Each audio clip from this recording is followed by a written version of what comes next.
think I've done a video on this before, or maybe a couple, but I just like thinking about it. So to understand UFO encounter, not UFO, but alien encounters, like abductions and strange things where cryptid beings are sort of taking or mutilating or surgically operating on people, and you want to be like, well, why? What's going on there? And how do I understand this phenomena? What's happening? Like, what do they want? What do I want? What's my relationship in terms to them? And so this whole world is sort of held together like a collective dream, right? And that could be that would be like the you, like your body, and especially like your ego, but your perceptions and everything is the collective dream of all the individual cells in the body. And so just like there's a trillion stars in a galaxy, there's a trillion cells in your body. They're like a big galaxy. They're swirling around your heart, or they're swirling around the different organs. And then let's say that there's energetic patterns that are, analogous to a life form on the electrical membranes of the cells, right? So the membrane of each cell is a medium like the surface of the earth that's capable of supporting living metabolic oscillations, we'll call them, right? So you have all the different membrane surfaces in the cells could be thought of as analogous to solar systems, to where you have these isolated but related membranes that hold, you could just call the life pattern, right? Break me down to my waveform. And so these membranes are capable of holding these waveforms. If you view the Earth's surface as a membrane, and you view the biosphere as a capacitive, like flux charge, vibration sort of thing. So you look at the interactions that are there at each level, right? So imagine you're a member of a body, and there's a trillion other individuals around you, and you have this shared experience of the world. So what happens when somebody operates on you from the outside, right? If somebody comes in and takes a biopsy, or somebody injects you with antibiotics, or you get laser treatments on your face, like all the cells on the face suddenly, like all the old ones are killed off by lasers from outer space, right? Like, think of how wild these interactions are to these systems that we see all the time. It's very rare. Like, it's very rare. Most of the cells in your body will never encounter a scalpel from a doctor. Like, most of the cells in the body will never see an extra dimensional creature cut open the fabric of space and time, come in and like take some bad people out, or take a thing, or stick a boob in, right? But it happens occasionally. So there's these things that like radically interrupt the normalcy of the world the cells or the individuals have on different worlds.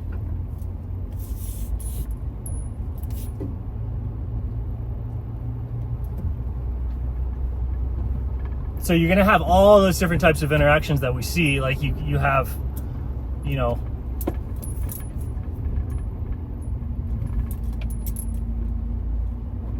from the standpoint of cells, what happens if you got shot? Right? From the daily rhythmic cycle of the body, like these crazy events that happen. What happens if you get a biopsy at the doctor? What happens if you get exposed to radiation? What happens if you get, right? These are very rare things, but they happen.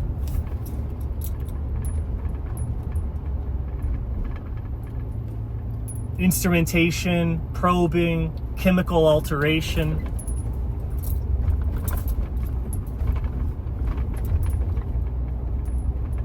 like all these things happen to worlds from the influence of hyperdimensional or parallel dimensional realities, right? They give you, my cells experience my body as a dimension,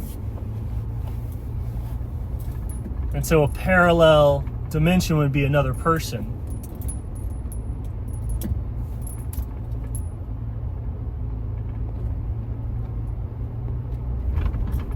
So this is how these parallel realities stack. And well, why are the parallel realities so similar?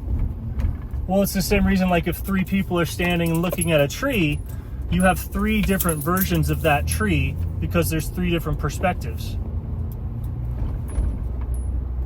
And then like a grasshopper's looking at that same tree, and it's like, so that grasshopper universe is going to be, everything's going to be kind of the same, but with this like grasshopper flavor to it. Or if a bird's watching the tree, right? Everything's going to be kind of the same, except with bird flavor. And then there's people with different motivational structures, right? If everyone's looking at the city, it's like, oh, that's the same within everybody, but everyone in the city has a different goal, a different focus, a different motivation, a different whatever. And so just right here on the surface of the earth, you get millions or billions of parallel realities, you know, at very least from the standpoint of the cells in each body. But we can see how reality is sort of fractal. So like where we see it happening in one area, it is the same thing happening in another area. Like we know energy already behaves that way. So when you see a pattern happening and then you see that pattern happening somewhere else, you know it is actually literally the same thing happening in another location. So that's why it's a parallel dimension. Is like, well, how is it parallel? Because it's the same thing in different forms, different versions. And then they interact, and you go, well, that would be madness. That would be madness. And you'd like, yeah, kind of, it is madness, but all the different realities and the dimensions, everything kind of weave together and relate to each other the same way that you see all the different life and perspectives on the surface of the earth relating to each other. You know, all existing on one membrane. Like every single life form could be thought of as a parallel dimension experiencing the membrane of the earth.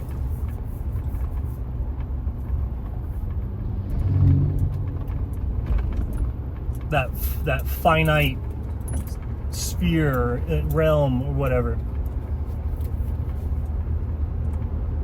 And so that's going to be happening on larger levels, to where you're going to see, like, you know, things and implements rip in, interact like directly, and we would say that that's the actions of the gods, right? Like if the gods go to war and everyone gets, like, they go into sword combat, because that God is like given attention or pushing things, or the god of war, you're going to see more, I don't know, hyperdimensional catastrophes. That's what people are going to call catastrophes. It's when a penetration or an event or something comes through the dream of the containing deity, comes through the dream of the body, and interacts with the sub perspective or the individualities directly. So we would see that as the sky ripping open, stuff like that.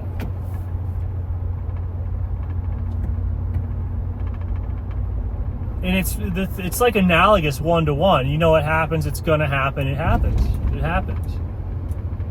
So there's no, the stance you would take is like, see, everything that you see happening is happening fractally in every single direction that there's energy. So you're to learn or to interact, or if you wanted a true scientific perspective, is that what's happening is happening, and all you have to do is see how it's happening. Like, you know exactly what to look for because it's already right here. You'd see it right here. If it exists, it's right here. And then if it's right here, you know that, like, an infinite number of perspectives of that existing right here exists everywhere else. But it's all right here. And if it's not right here, it's not anywhere else.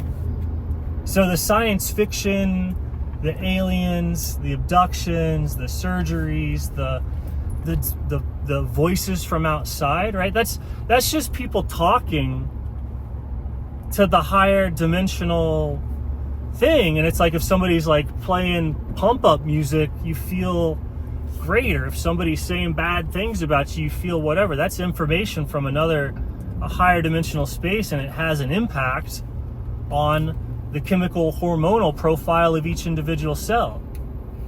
So it's like there's energy, there's higher dimensional energies that is, if that's happening below us or inside of us, it's happening outside of us at a different scale. There's no way it's not, because it's not like it's not gonna echo. Anything that you see is going to echo, so you know the echo is there.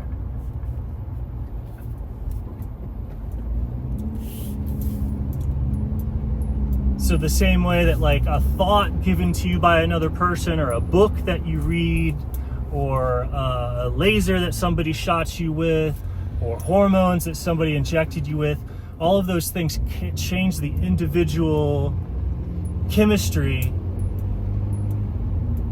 of the realm of your body. And so this realm that we exist in is capable of being changed, and is changed by things of an extremely similar, if not identical, nature.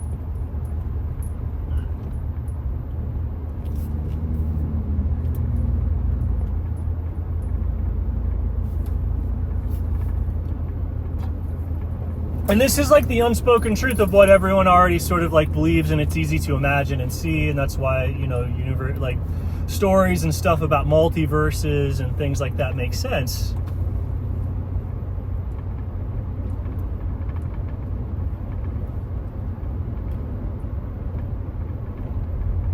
I mean, you could say that like you wouldn't be able to have a coherent thought if it wasn't a reflection of something that was already there. Otherwise, it wouldn't be coherent. Nobody could understand it.